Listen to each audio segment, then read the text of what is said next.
Welcome to another video. और आज की वीडियो में करेंगे रिव्यू अटैक ऑन टाइटन के फाइनल सीजन के पार्ट 3 का, जो शायद पार्ट 4 में ना बदले तो काफ़ी सही होगा। जो लगता है शायद नहीं होने वाला, क्योंकि इन्होंने एक एपिसोड 1 घंटे का निकाला है, जहाँ ये शायद दोनों सीजन को जोड़ने वाले थे। क्योंकि इस पार्ट के भी इन्होंने 2 सीजन निकालने के सोचे थे, जो शायद ये अब नहीं करने वाले। पर इस हफ्ते कोई एपिसोड नहीं आया, तो शायद ये ऐसा ही करने वाले हो। बाकी देखते हैं, पहला एपिसोड 1 घंटे का हो सकता है, बाकी एपिसोड्स की लेंथ देख के डिसाइड हो सकता है कि कितना लंबा ये करने वाले हैं, या फिर फाइनल सीजन का पार्ट 3 के बाद पार्ट 4 भी आने वाला है। वैसे इस बारे में आप क्या सोचते हैं, हमें ज़रूर बताया नीचे कमेंट बॉक्स में। तो चलिए शुरू करते हैं अटैक ऑन टाइटन्स के द फाइनल सीजन पार्ट 3 के एपिसोड 1 का रिव्यू। तो उसकी शुरुआत होती है एक पेड़ के पास बैठे एरन के बचपन से, जहाँ वो रो रहा होता है और सामने दिखती है उसको मिकासा। लेकिन इसके बाद हम बढ़ते हैं रमलिंग की ओर, जैसा कि लास्ट टाइम उन्हें छोड़ा था सीजन को, जहाँ दिखते हैं 2 बच्चे जिन्होंने बहुत सारे पैसे जमा किए थे, जो छुपा रहे थे ताकि ज़रूरत पड़ने पर उसका इस्तेमाल कर सके अपने लोगों के लिए और बाकियों की मदद कर सके उन पैसों से। लेकिन जिस पहाड़ी या जगह पर जाके वो पैसा छुपा रहे थे, वहाँ से कुछ लोगों को भागता हुआ देखते हैं, जो काफ़ी डरे होते हैं, जहाँ आसपास का माहौल भी काफ़ी डरावना होता है। बहुत सारे पंछी आसमान से उड़ते हुए कहीं बहुत दूर जा रहे होते हैं, पर जहाँ पलट कर देखते हैं और देख पाते हैं कि मुसीबत काफ़ी बड़ी है, और लिटरली काफ़ी बड़ी है। और हम बढ़ते पास्ट में, जहाँ एरन सोच रहा होता है कि क्या ये सही है, क्या मैंने जो सोचा मुझे करना चाहिए, या फिर शायद नहीं, क्योंकि एल्डन से ख़त्म होने से सही में टाइटन ख़त्म हो जाएंगे। लेकिन क्या हमें ऐसे ही करना चाहिए? पैराडाइज आइलैंड में रहने वाले लोगों को मरने देना चाहिए? उनकी क्या कोई ज़िंदगी नहीं? पर अपने ऊपर पास्ट का बोझ लेकर खुद को मरने देना और अपने आइलैंड वालों को मरने देना एरन को गवारा नहीं। और वो अपना मन बना चुका है, जहाँ तभी बगल में पलट कर देखता है वो एक ऐसा नज़ारा जो कि अटैक टाइटन की शक्ति की वजह से वो देख पाया था पहले ही, जहाँ कुछ लोग एक बच्चे को मार रहे होते हैं और उसने उसकी मदद की थी। पर इस बार वो ऐसा नहीं करना चाहता, पर आखिर में नतीजा वही निकलता और वो मदद करता उस बच्चे की। पर वो अपने इमोशन को रोक नहीं पाता और रोता उसे कहता है कि मैं सब कुछ ख़त्म करने वाला हूँ, मैं बहुत बुरा हूँ, तुम्हें जो मार पड़ी है वो कुछ भी नहीं है, जो आगे होगा वो इससे कहीं ज़्यादा होने वाला है। और बस उससे कहता है मुझे माफ़ कर दो, मुझे माफ़ कर दो। क्योंकि एरन बुरा नहीं है, पर वो अच्छा भी नहीं है, बिल्कुल रायनर की तरह।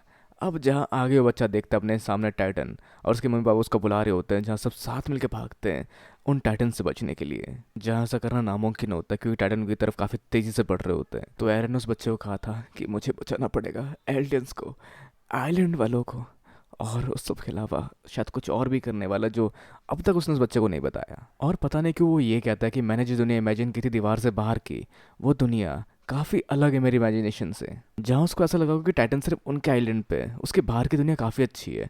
पर उसे शायद बाद में ये पता चलता है कि जो टाइटन्स थे वो हमारे यहाँ हमला इसलिए कर रहे थे क्योंकि बाहर के लोग टाइटन्स को हमारे यहाँ छोड़ते थे, और वही रीज़न थे टाइटन बनाने का मेनली, जिस वजह से इन्हें दीवारें बनानी पड़ी, या फिर दीवार के बाहर ही नहीं जा सकते थे। पर एरन बताता रीज़न जहाँ उसे लगा था दीवार के बाहर की दुनिया जिंदा नहीं होगी। पर जब उसने लोगों को जिंदा और खुश देखा उनकी तुलना में, तो उसे काफ़ी नफरत हुई उन लोगों से और सब कुछ वो मिटा देना चाहता था इस वजह से।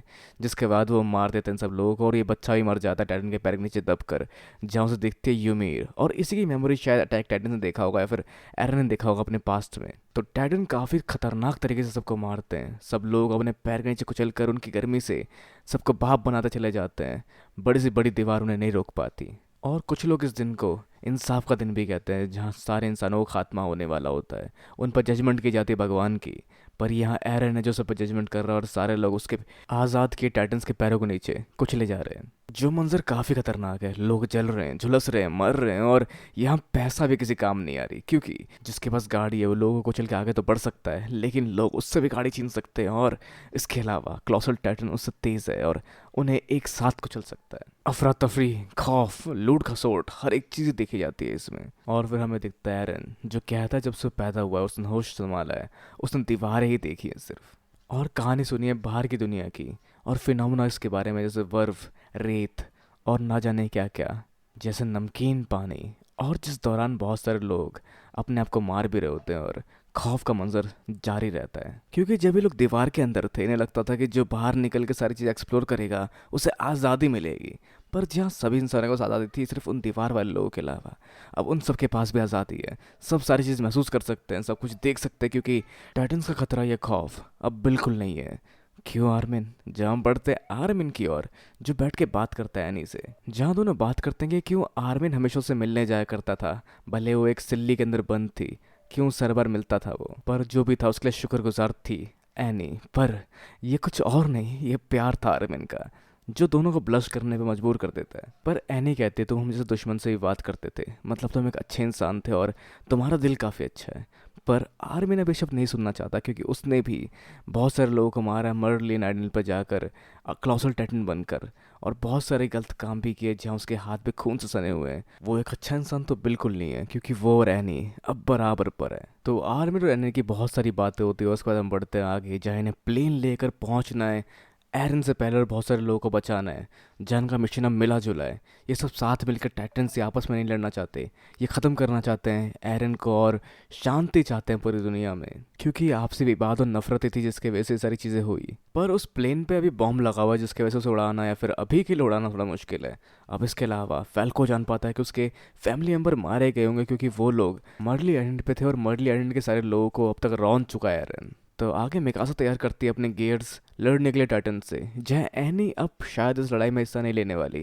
वो पीछे रुक कर कुछ नहीं करने वाली, उसे बस अभी एक न्यूट्रल और नॉर्मल ड्राइव चाहिए है, क्योंकि उसे करीबी एल्डियंस जो कि मर्ली आइलैंड पे थे वो मर गए। उसे अब किसी को बचाना नहीं, किसी से कोई बदला नहीं लेना, अब उसकी लाइफ का कोई भी मोटिव नहीं रहा। जहाँ वो आर्मी की तरफ देखते हुए कहती है मुझे एक शांतिपूर्ण जिंदगी चाहिए, और मिकासा समझ जाती है कि कुछ तो हो रहा है यहाँ पर आर्मी इनके साथ जाने वाला है एरन को रोकने के लिए। तो जहाँ ये पूछती क्या तुम मार दोगी एरन को रोकने के लिए, और वो कहते नहीं, एरन काफ़ी दूर जा चुका है, हमें बस उसको वापस लाना है, मारना नहीं। तो मिकासा की फीलिंग अभी भी सेम है, वो एरन से नफरत नहीं करती पर उसका साथ भी नहीं दे सकती।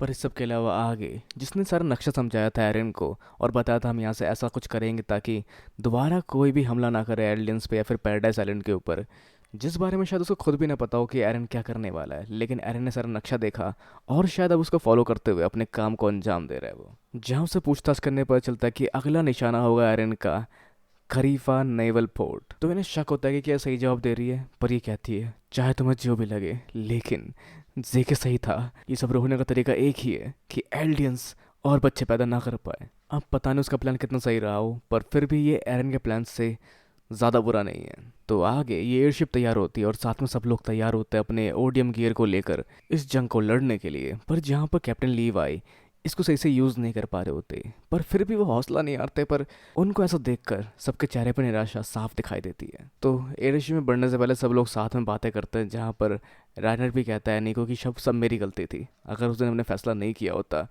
तो वेरटोल्ड को नहीं मरना पड़ता, और ये सब तो बिल्कुल नहीं होता। जहाँ उसे लगा कि ऐसा करने से ये लोग हीरो बन जाएंगे और उसकी घर वापसी थोड़ी आसान होगी। और एनी को भी कई बार लगा कि उसे मारना पड़ेगा राइनर को उसके इस मिशन को रोकने के लिए, पर जो भी अतीत में अभी सब एक साथ हैं इस पड़ाव में रोकने के लिए एरन को, जहाँ अब साथ मिलकर काम करने वाले हैं मर्ली आइलैंड के लोग और साथ में दीवार के अंदर कैद पैराडाइज आइलैंड के लोग। तो जहाज बनकर तैयार है, उसमें फ्यूल भरने की देरी है, पर उससे पहले एरन की आर्मी से एक शख्स आता है जो नहीं चाहता कि वो एरन के प्लान को रोके, और वो निकालता है एक बंदूक और अंधा फायर करने लग जाता है जहाँ उसके शरीर में बिल्कुल भी एनर्जी नहीं रह गई है, और यहाँ वो मारते हुए एक दो गोलियों मार देता है प्लेन के टैंकर वाले हिस्से में भी। और इसका नाम होता है फ्लॉक, जो कि शायद जहाज से लटक के यहाँ तक आया है सिर्फ अपने मिशन को पूरा करने के लिए। पर काफ़ी हद तक इसने काम कर दिया और छेद कर दिया है फ्यूल टैंक के ऊपर। पर थोड़ी देर और रुकता तो ये शायद भरे हुए टैंक को गोली मारने से उसमें आग लगा के इसको ब्लास्ट कर सकता था। पर जो भी हो, यहाँ दोबारा वेल्डिंग करना शुरू करते हैं उस हिस्से को रिपेयर करने के लिए। लेकिन तभी आसपास कंपन और धुआं साफ दिखता है, जो आगमन का संदेश होता है एरन और उसके टाइटन्स का। और फ्लोकिया मरते मरते कहता है प्लीज़ इसे मत रोको, हमारे आइलैंड वाले नहीं बचेंगे, हमारे डेविल को अपना काम करने दो। और ये आखिरी शब्द कह के मर जाता है। पर टाइटन से बढ़ रहे हैं, उन्हें कैसे रोका जाए, जिसके लिए आर्मी नहीं जा सकता क्योंकि वो एक हुक्म का क्या इनके लिए फिलहाल एरन को रोकने के लिए। तो इस पड़ाव को पूरा करने के लिए सामने आते हैं हान जी और अपॉइंट करते हैं नया कमांडर आर्मिन को, और लीवाई अब उसके अंडर काम करने वाला है। पर हान जी सान का ये सेक्रीफाइस काफ़ी बड़ा है, जहाँ वो खुद जाने की सोच रही है शहीद होने के लिए, क्योंकि वो जानती है इन सबको नहीं रोक पाएगी, उसे इन सबको रोकते हुए अपनी जान भी गंवानी पड़ सकती है। पर वो सुपर एक्साइटेड होती है टाइटन को इतने करीब से देखने के लिए, क्योंकि वो टाइटन गीक है या फिर फ्रीक है या फिर जो भी कह सकते हो उसको आप। तो वो निकलती है अपनी ओडियम गियर को चालू कर टाइटन्स को रोकने के लिए, ताकि प्लेन का टैंक रिपेयर करने के लिए उन्हें और समय मिल सके। जहाँ वो करीब से देख पाती है इतने कमाल के टाइटन्स को, और हम देख पाते हैं कमाल की हांजी सान को जो इतने सारे टाइटन्स से भिड़ जाती है और उन्हें एक एक करके अलग अलग तरह से रोकने की कोशिश करते ताकि वो कुछ समय तक और रुक सके और आगे जल्दी ना बढ़ सके। जहाँ वो एक टाइटन को गिराते हैं जिसकी वजह से बाकी के 2-3 टाइटन्स और गिर जाते हैं, और ऐसी बाकी जगह से रास्ता ब्लॉक करने के लिए वो वार करते हैं टाइटन के पैरों पर, और काफी तेजी से टाइटन के पैर से उड़ने वाले कंकड़ों से बचते हुए, पत्थरों से बचते हुए बढ़ती है आगे, और अपनी तलवार के इस्तेमाल से एक दो टाइटन्स को और मार देती है। जहाँ ये कोई आम टाइटन नहीं होते, ये होते हैं क्लोसल टाइटन्स, जिनके ऊपर से गर्म गर्म भाप निकलती है और उनके आसपास काफ़ी गर्मी होती है, जिससे हांजी सा के कपड़े जलने लग जाते हैं। लेकिन फिर भी वो हार नहीं मानती और आगे बढ़ के बाकी टाइटन्स के गर्दन का हिस्सा काट कर उन्हें मारना शुरू कर देती है। जिस बीच उन टाइटन की गर्मी शरीर में चढ़ना शुरू कर जाती है हांजी सान के, और वो खुद भी चलने लगती है। लेकिन इस जलती हुई बॉडी के साथ भी वो आखिर में हार मानते नहीं दिखाई देते और एक टाइटन को मारने जा रही होते, लेकिन इस गर्मी से उनका ओडियम गियर फट जाता है और वो अपना झुलसा शरीर लेके नीचे गिरती है। पर जिस समय तक ये प्लेन रिपेयर हो चुका था और वो उड़ के बाहर निकल चुके थे और टाइटन्स ने भी अपना काम कर दिया था और उन्होंने इस पूरे आइलैंड को तबाह कर दिया था अब तक, तो बड़े से टाइटन के फुटप्रिंट के नीचे हम देख पाते हैं हांजी सान को, जो अभी एकदम सही हालत में लग रही है, जिसने अपना मिशन एग्जीक्यूट कर दिया, प्लेन उड़ाने तक का काम उसने पूरा कर दिया और अपना रोल पूरा कर दिया, और वो मर चुके हैं जहाँ मिलती है बाकी के अपने साथियों से। अब वैसे समय तक ये प्लेन सिर्फ आधा फुल हो पाया है, पर फिर भी शायद एक अच्छी खासी डिस्टेंस तय करने में इनकी मदद कर सकता है। तो अब आगे प्लेन में डिस्कस करते हैं एरन के टाइटन के बारे में, जो कि बड़ा सा हड्डी का ढांचा है, जो बहुत बड़ा है और इन टाइटन के साथ चल रहा है, जिसके गर्दन के पास एरन मिल सकता है। लेकिन वॉर हैमर टाइटन के वजह से शायद एबिलिटी उसकी कहीं और भी जा सकती है, मतलब वो बॉडी के किसी और पार्ट में भी अपना मेन बॉडी बना सकता है, जैसे कि हमने देखा था हैमर टाइटन की एबिलिटी थी। तो बहुत सारी चीज़ें प्लान करते हैं, लेकिन इसके अंदर जेके भी है जो कि रॉयल ब्लड का है, और उसके वजह से वो यूमिरो कंट्रोल कर पा रहा है। तो अगर उसकी बॉडी से ये लोग जेके की बॉडी को हटा दे या फिर जेके को हरा दे, तो शायद हो सकता है कि ये लोग रोक सके इस रमलिंग को। तो शायद जेके मिलेगा ही नहीं हड्डियों के ढांचों में कहीं पर, जहाँ पर जेके से काफ़ी ज़्यादा प्यार करता है कैप्टन लेवी, और वो चाहते हैं कि वो ढूंढे जेके को और उसको हराए, जिसमें बिल्कुल उन्हें अपने साथियों की मदद चाहिए होगी इस मिशन को एग्जीक्यूट करने के लिए। अब ये होता है कि इन्हें ये नहीं पता होता कि ये सही है या गलत है, क्योंकि रैनर भी इनके लोगों को मारा है, इन लोगों ने भी रैनर के लोगों को मारा है। जहाँ ये लोग गलत थे, इन्होंने दुनिया वाले लोगों को मारा था और अभी उनको बचाने की कोशिश कर रहे हैं। तो क्या है माजरा, क्या सही है या गलत है? पर रैनर इसको समझाता है कि शायद जो भी हो, हम कम से कम कुछ लोगों को तो बचा पाएंगे इसके साथ। जहाँ इस हिसाब से एरन भी सोचा करता था, और उसने भी एरन को कहा था कि हम दोनों काफ़ी हद तक सेम है। पर एरन सभी टाइटन्स को कंट्रोल कर सकता था, उसके बाद सारे फाउंडर टाइटन की शक्तियाँ थी, वो चाहता तो हमारी शक्तियों को ख़त्म कर सकता था, तो उसने ऐसा क्यों नहीं किया? जहाँ कंक्लूजन ये लोग ये निकालते कि शायद एरन जानता था कि वो बहुत बुरा काम कर रहा है और उसे रोकने के लिए कोई चाहिए होगा, जिसके लिए शायद उसने इन लोगों को चुना था। पर तभी वो पहुंचते एरन के उस दुनिया में जिस दुनिया में वो पहले भी आ चुके थे, और सब मिलकर रिक्वेस्ट करते हैं एरन से कि ये सारे जेनोसाइड रोक दो, इतने सारे लोगों को मारने का क्या मतलब बनता है। जहाँ अंदर आगे देख पाते हैं एरन को जो अपने बचपन के रूप में होता है, और ये सब बढ़ते उसकी तरफ भागकर उसे करीब से देखने या शायद उसे मिलने के लिए, जहाँ वो भागते भागते दोबारा उसी जगह आ जाते जहाँ से उन्होंने शुरू किया था, और नहीं पकड़ पाते उसको। पर फिर एरन कहता है कि तुम सब अब फ्री हो, तुम आज़ाद हो अपनी मर्जी से जो करना चाहो वो करने के लिए, और कहता है जब तक हम अपने अपने मत रखेंगे, हम सबके मत में कहीं ना कहीं मतभेद ज़रूर होगा, और अब सिर्फ एक चीज़ रह गई है करने के लिए, और वो है लड़ाई। तो एरन ने इनको यहाँ क्यों बुलाया? तो उसका मतलब ये था कि अब कोई फ़ायदा नहीं कुछ भी सोचने का, कोई फैसला मत लो, तुम्हें मुझे अगर रोकना है तो मुझे हराना पड़ेगा, और मुझे हराना पड़ेगा मेरे आखिरी सांस तक। और कहता है तुम लोग आज़ाद हो। तो शायद काम बातों से नहीं बनने वाला, इन्हें लड़ना ही पड़ेगा और उसे शायद मारना ही पड़ सकता है। तो आगे एनी जा रही होती जहाज़ में कहीं और, ताकि वो बच सके इस रमलिंग से, और फिर उस बीच वो उस जगह जाएंगे जहाँ रमलिंग पहले हो चुकी है, या फिर जहाँ पर एरन का खतरा बिल्कुल नहीं होगा। और अपने सारे पुराने काम को लेकर, पुरानी बुराइयों को लेकर वो काफ़ी ज़्यादा अपसेट होती है। अब जहाँ फैल्को और गैबी आते हैं, जहाँ कि उसको सपना आया था जिसमें उसने देखा था एक बात जो कि शायद कही थी जेके ने उसके भाई से, जहाँ पर उसने कहा था कि फीमेल टाइटन शायद एबिलिटी कॉपी कर सकते किसी भी टाइटन के किसी हिस्से को खाकर, तो मतलब वो कर सकते हैं। पर जो एनी उन्हें डांट देते, लेकिन जब वो सुनती है जेके की मेमोरी और ये सारी बातें, तो सवाल उठता है जेके की मेमोरी। तो ये ऐसा इसलिए क्योंकि फैल्को जब टाइटन बना था तो उससे पहले उसने स्पाइनल फ्लूइड पिया था जेके का, और जहाँ आगे बताता है कि उसने सपने में देखा कि वो आसमान पर उड़ रहा है,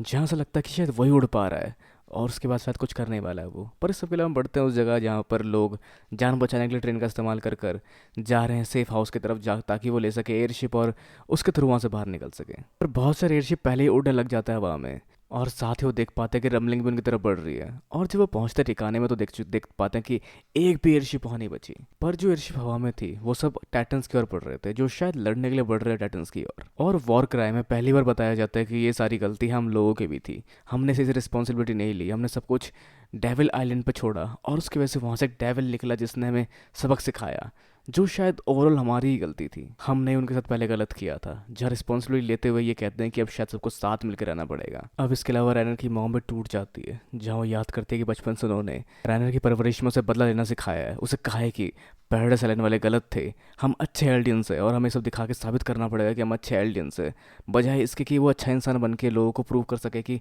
कोई भी एल्डियंस बुरा नहीं है, सब अच्छे हैं, सब में अच्छाई ढूंढो। जैसा सोच के वो टूट जाती है। अब आगे बाकी लोग देखते हैं टाइटन्स को और उनकी तरफ बम फेंकना शुरू करते हैं, क्योंकि ये उनका टारगेट और इन्हें इसको रोक कर रमलिंग रोकनी है। और वो शुरू करते बमबारी।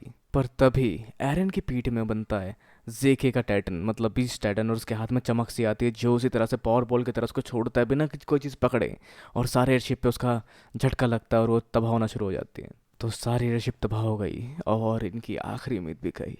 तो ये सबसे माफ़ी मांगते हैं और शायद अब इन्हें मौत कबूल करना पड़ेगा। पर तभी बढ़ती है यहाँ पे आर्मिन की टीम, जो कि रोकने के लिए तैयार है इन्हें। और वैसे उनका फ्यूल भी ख़त्म होना शुरू हो चुका है, जहाँ ये डहते जहाज़ के साथ इस प्लान को आगे एग्जीक्यूट करना शुरू करते हैं। तो आगे देख पाते हैं बीस्ट टाइटन को, जो अपने हाथ से शायद वही हिस्सा छोड़ रहा होता है जो कि बना पाता है फाउंडिंग टाइटन, मतलब वो कोई लहर नहीं होती। पर जिससे बचते हुए लोग आगे बढ़ते हैं और आखिर में राइनर अपना हाथ काट के बन जाता है। आर्मर टाइटन और उस पर हमला करता है और साथ में देख पाते हैं कार्ड टाइटन को भी, जिसको बाकी लोग भी देख पाते हैं, और साथ में ओडियम गियर को देख के समझ पाते हैं कि यहाँ पर रमलिंग रोकने के लिए पैराडाइज आइलैंड के लोग भी आए हुए हैं।